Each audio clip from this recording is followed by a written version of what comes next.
கர்த்தருடைய பரிசுத்தமுள்ள நாமத்திற்கு ஸ்தோத்திரம். இன்றைய நாளின் கர்த்தருடைய வார்த்தையாக யோபுவின் புஸ்தகம் 6ஆம் அதிகாரம் 2வது வசனம். அப்பொழுது அது கடற்கரை மணலை பார்க்கிலும் பாரமாய் இருக்கும், ஆகையால் என் துக்கம் சொல்லி முடியாது.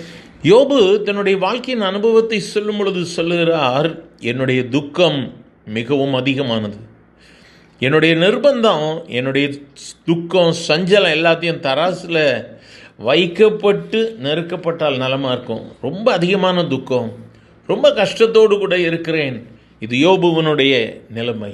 யோபு கண்ணீரோடு கூட தேவனுடைய சமூகத்தில் சொல்லுகிற இந்த வார்த்தை.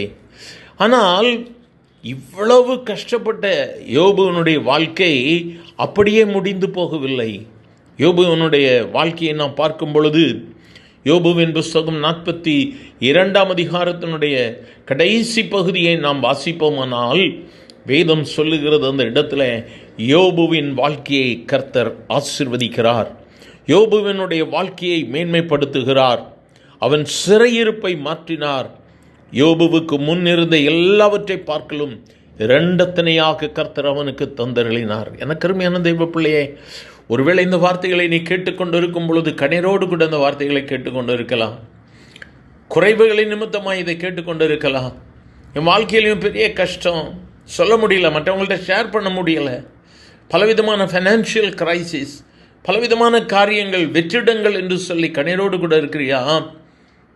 யோபு தன்னுடைய வாழ்வின் சஞ்சலங்களை பார்த்து சொல்லுகிறான், இவைகளெல்லாம் தராசில் நிறுத்தப்பட்டால் நலமாக இருக்குமே, அவ்வளோ அதிகமாக இருக்கே, இந்த சஞ்சலம் என்னை விட்டு மாறாதான்ற துக்கத்தோடு கூட சொல்லுகிறான். ஆனால் கர்த்தரோ அவனுடைய சிறையிருப்பை மாற்றினார்.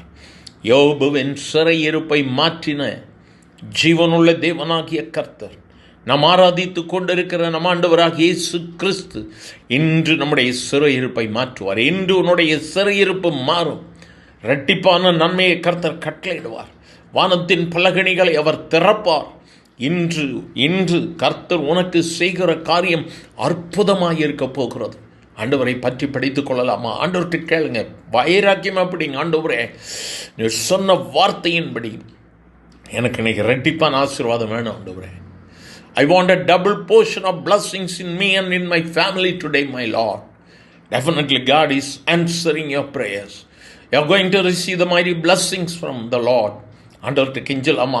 எங்கள் அன்பின் ஆண்டவரை, ஆசீர்வதிக்கப்பட்ட இந்த காலை வேளைக்காக நன்றி அப்பா. யோபுவின் துயரத்தை, சஞ்சலத்தை மாற்றி இரட்டிப்பான நன்மைகளை கொடுத்து ஆசீர்வதித்த கர்த்தர் இன்றும் ஆண்டவர் நம்முடைய பிள்ளைகள் கண்ணீரோடு கூட நோக்கி ஜெபிக்கிறார்கள். ஆண்டவரே, யோபுவின் முன்னிலைமையை காட்டிலும் பின்னிலைமையை ஆசீர்வதித்து மேன்மைப்படுத்தின என் ஆண்டவர், இன்றும் ஆண்டவரே எல்லாவற்றையும் இரண்டத்தனையாக கர்த்தர் கேட்கிற ஒவ்வொருவருக்கும் திருப்பிக் கொடும். ஆண்டவரே, அவர்கள் இழந்து போனவைகளை இன்று இரட்டிப்பாக பெற்றுக்கொள்ளட்டும். உடைய ஆசீர்வாதத்தின் கரம் இறங்கி கொண்டிருக்கிறதா இவர் கை ஸ்தோத்திரம். தனிப்பட்ட நபர்கள், குடும்பங்கள், ஆண்டவரே, ஆர்கனைசேஷன், கம்பெனி, அவருடைய ஆஃபீஸ் எல்லாவற்றிலும் இரட்டிப்பான நன்மை கர்த்தர் கொடுக்கிறதா இவர் கை நன்றி. ஆசீர்வதியும் இயேசுவின் நாமத்தில் பிதாவே, ஆமேன், ஆமேன்.